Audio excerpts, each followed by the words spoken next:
Salut à tous et bienvenue dans Contradico.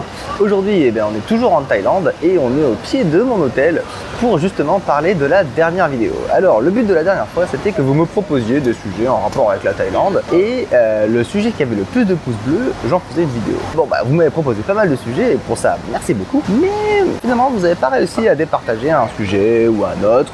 Du coup, ce que je te propose, et je pense que c'est plutôt une idée pas trop mal, c'est d'aller faire une vidéo sur l'ensemble des idées reçues que vous avez proposées sur la Thaïlande. Allez, c'est parti.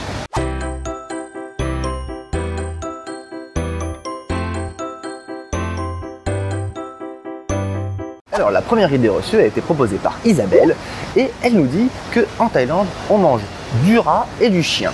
Alors pour le chien c'est pas tout à fait vrai parce que en fait la viande de chien est illégale en Thaïlande. Bon alors après on va pas se mentir, il y a pas mal de chiens errants donc c'est pas forcément impossible que sur les boui-boui qui traînent dans les rues tu te retrouves à manger du chien par hasard. Mais légalement en tout cas c'est impossible de manger du chien en Thaïlande.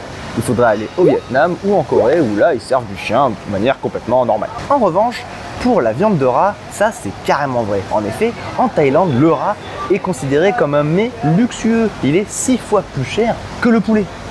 Et ouais. Et donc, il n'est pas impossible en Thaïlande qu'au menu, tu puisses avoir du rat. Alors évidemment, c'est pas les rats des villes, c'est des rats d'élevage. Et il y a tellement de demandes en Thaïlande que les élevages thaïlandais ne suffisent pas. Ils en importent donc même d'Indonésie.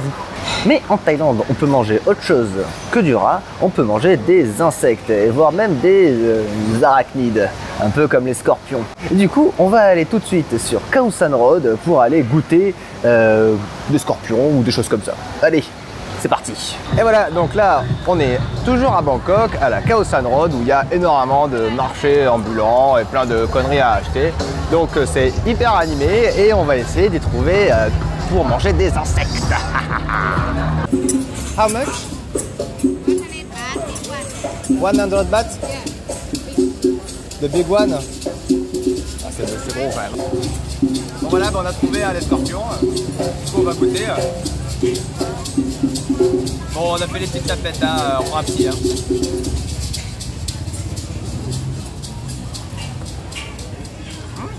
Pas du mal en fait. Ouais, bon, c'est bon, c'est bon. Bon, c'était pas forcément ultra fameux, c'est croustillant, ça n'a pas forcément de goût, mais bon, voilà, c'était rigolo. Bon, maintenant on va parler de la deuxième idée reçue qui était sur les ladyboys. Alors, Vincent et Denetax, qui sont des petits coquins, nous disent que quand tu dragues en Thaïlande, c'est pas impossible que tu tombes sur plutôt un ancien garçon plutôt qu'une fille. Et bon, ça c'est carrément vrai. Ce qu'on appelle les ladyboys en Thaïlande, c'est des hommes qui ont voulu se transformer en femmes et même qui ont encore l'appareil génital masculin. Et j'irais même plus qu'un ami, Michael, pour ne pas dire son nom, qui m'a raconté que ouais, en fait non, je vais pas raconter ça parce qu'en fait il va avoir des problèmes sinon. Ouais. Non, alors par contre, ce qu'on peut dire, c'est que à Nana Nana, il y a ce qu'on appelle le Nana Nana Plaza. Et au Nana Nana Plaza, il y a plein de bars à striptease. Et sur certains bars à striptease, on peut même lire qui garantissent le fait que ce soit 100% real woman. Ça part quand même du principe que on n'est pas sûr quand on voit une fille si c'est vraiment une fille ou pas. Donc ça veut bien dire que c'est pas forcément évident de tomber, de savoir et de différencier les filles des anciens garçons. Voilà. Et maintenant, une troisième idée reçue, c'est sur l'esclavage des animaux. Alors, quelque chose qui est assez difficile en Thaïlande, c'est qu'il y a une énorme utilisation des éléphants. Alors, il y a des éléphants peintres, des éléphants qui font du foot, de la trottinette et qui portent des gens.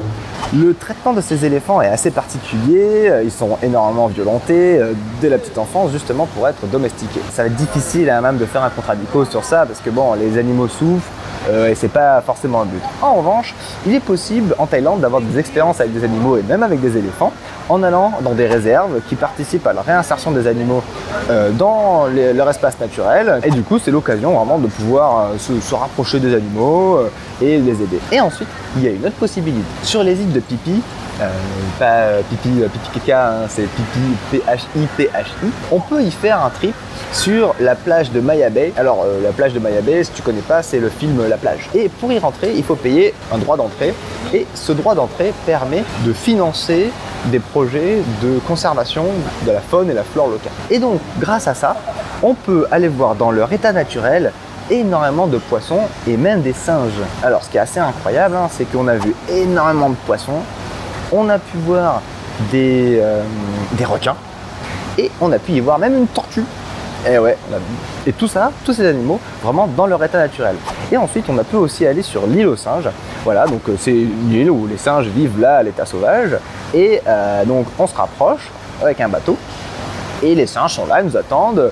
Ils regardent les gens tranquillement. Les gens leur donnent à manger. Évidemment, bon, il ne faut pas trop les embêter parce qu'un singe, c'est plutôt agressif. Et puis, dès qu'on part, bah, ils retournent à leur vie tranquillement. Donc, c'est peut-être un bon compromis entre l'exploitation humaine et garder les animaux dans leur état naturel. Voilà. Enfin, alors, il y a Spic, donc d'ailleurs n'hésite pas à aller voir sa page, hein. Spic, c'est le dessinateur de Contradico, hein, c'est lui qui me fait quasiment tous mes dessins. N'hésite pas à aller voir sa page, hein, c'est vraiment très très sympa ce qu'il fait. Et donc il nous dit que le Muay Thai, donc la boxe thaïlandaise, ce serait bon pour la santé. Alors j'ai envie de te dire, les sports de combat, je ne suis pas forcément un mec partisan ou pas partisan, hein, je veux dire, après c'est juste un état d'esprit. En revanche, je dirais que le Muay Thai, ça doit être aussi bon pour la santé qu'un massage thaï. Hein, parce que le massage thaï, c'est connu pour être violent et douloureux. Et en fait, bah, c'est pas une idée reçue, hein, c'est vraiment violent et douloureux. Alors tu te dis que après avoir vécu un Thai massage derrière, tu pourrais te sentir mieux. Et ben non en fait, parce que si tu avais mal quelque part avant, et ben la nana, elle te fait tellement mal que ben, derrière, ben, tu as encore plus mal après. Ouais, c'est complètement logique. Voilà, donc après sinon il y a Outdoor qui nous proposait un sujet sur le fait qu'en Thaïlande il y a une ville où l'argent n'existe pas, mais en fait bah, c'était pas en Thaïlande. Donc on en parlera peut-être, mais dans une autre vidéo. Écoute, c'est tout pour cette vidéo. Si ce format t'a plu, n'hésite pas à me le dire, hein, avec un petit pouce bleu de l'amour, comme dirait Aldrius, et me le dire dans les commentaires. Sinon, la prochaine fois qu'on se verra, ce sera cette fois, je serai au Japon. Voilà, et alors là, on va pouvoir faire vraiment plein de sujets, kawaii, plein de choses différentes. Si tu as déjà des idées sur ce que je pourrais faire au Japon, n'hésite pas à me les mettre en commentaire. Et sinon, je te dis à très vite. Ciao, ciao, ciao. Ben voilà, on est sur le toit de mon hôtel où j'ai la chance d'avoir une super méga piscine. C'est un peu sympa, hein. En retour de visite de Bangkok, c'est quand même plutôt cool.